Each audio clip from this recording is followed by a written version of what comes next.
Hello, sewing friends. Deb here, Snap Happy Sewing. It's been a while, I know, but I'm going to have a go at doing a Friday sews. It might be Sunday, but I'm going to try doing Friday sews on Sunday. So, I won't say too much about what's been going on in my world, but it's been a little bit of a crisis, you might say, that lasted a few months in the marriage department.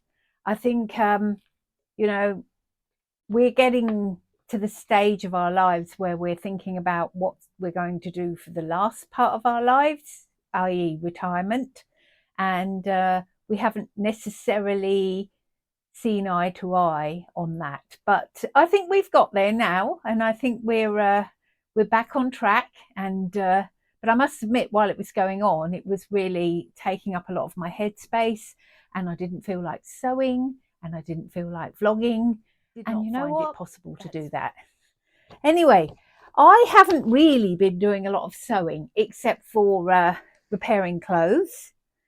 And actually, I did want to show you these though. So in a charity shop, you know me, Frugal, I found this magazine called, if you can see it there in the corner, Simply Vintage. I think it might be an American magazine. I found a little pile of them and I thought, oh, they've got lovely pictures in the kind of vintage thing I'd like. I'll cut them up for doing a bit of scrapbooking. And there were a few projects in there I thought, quite nice. And there was this quilt. Not that I want to make the quilt, but you see the little farmyard scenes embroidered in them. And I loved these farmyard scenes so much that I ripped these pages out and thought I would give them a go. And they're beautifully designed. The first thing was, though, I only ripped out one page that actually had a pattern on it, so I had to draw them freehand. But they're such simple little drawings. There's one, for example. But I want to show you these. I absolutely love this kind of naive embroidery. And what was good about it was, even though I didn't have a lot of headspace for anything complicated, you could sit and just sew one of these. All it is just like running stitch. Yeah, very, very simple stitches, the old French knot, which I chose to do. And honestly, they really didn't take long to do, but look how sweet they are. There's the cow. Here's a horse with a doggy. A lovely tractor and a ploughed field. How about this scarecrow? Look at this. Aren't they sweet designs? And then there's a couple of piggies. And a beautiful tree.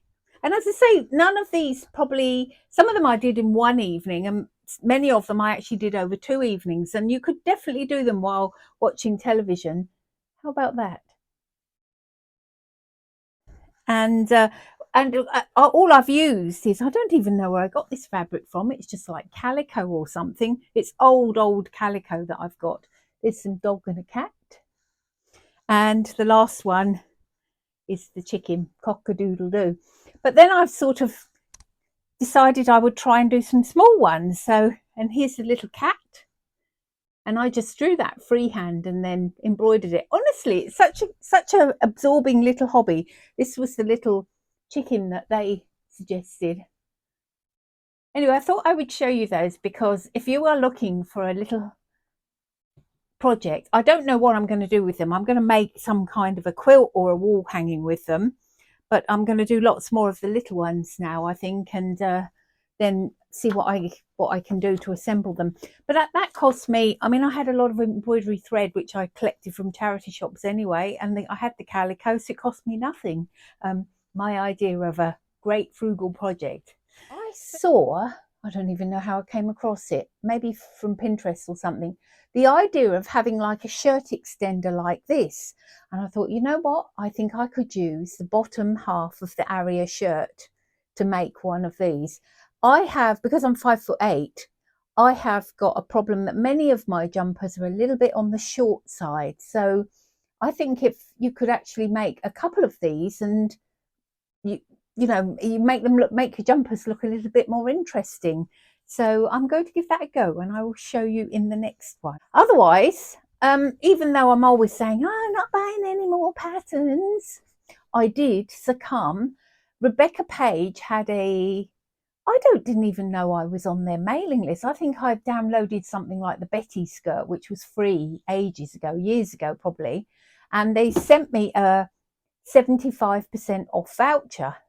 And most of the patterns on there were actually reduced anyway. And I ended up buying quite a few little patterns, mostly for dresses, although I must admit I haven't been great at actually wearing the dresses that I've made so far. But, when I retire. So I bought, I'll show you them here. I bought this one. It's called the Summer Maxi Dress. I actually find that I really like maxi dresses. I also bought this frill dress, which I'm going to a wedding next year, and I thought this might be a really nice dress to make for a wedding. I also bought the Kingston jacket, not because I don't feel up to making something like that, but a jean jacket, can that be a bad buy? I don't think so. I also bought this sports bra, which I thought was quite interesting. I'll let you know how I get on if I start that sports bra, and I've got this Portia party dress, which I think I've seen this dress before and quite like the cut of it. And all of that, with their discount vouchers and so forth, cost me less than $10. So I succumbed. As I say, I've got loads of patterns and I'm naughty really, but I really thought that I might use those and it would be worth it. Yeah, so that was my pattern buying.